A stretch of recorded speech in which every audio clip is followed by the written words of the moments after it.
eleksyon. Kamusta naman ang iyong pag-apod-apod sa mga noodles, mga tinapa, o bugas sa lapehan? Buti na kay Sir. Lipay kayo mga tao. Di pa kapun na ba yung sabon? Atong sabon, di mo picture ba? Ikaw naman yung talaga. Yay!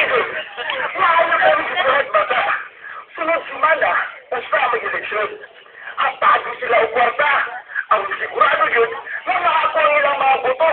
O pili sila, bumalitan sa ako. Ato, lagyan na, Sir nga. Ikaw na mo na muna ako. Sa una, ako mo na sa minabuhat.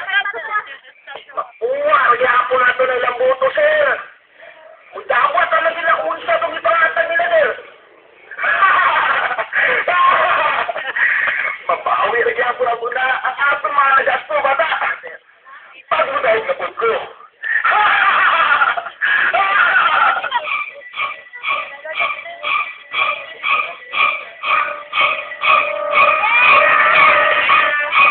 Edith!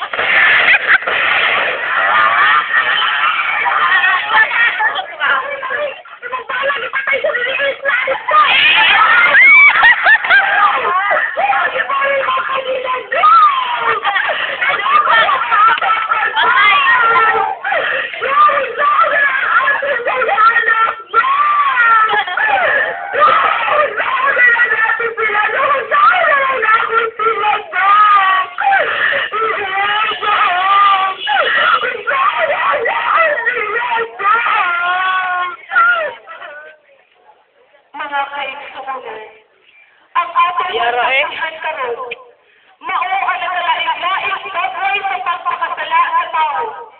Ang kaangkot na bahandi o nakatunggalan na mao'y hinugan sa ating kalisod karon, na ang ilang huna-huna para lang sa ilang sa kalimot.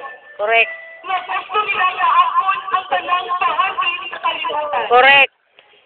Wala nila hunang-hunaan na daghan ang mga tao na nanginahanglan sa ilang mga panabang. O pwede na ang sabang ginamatay.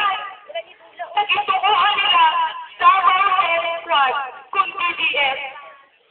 Ang mga biktima, ika-report ng mga istoryo ng mga transducer o user.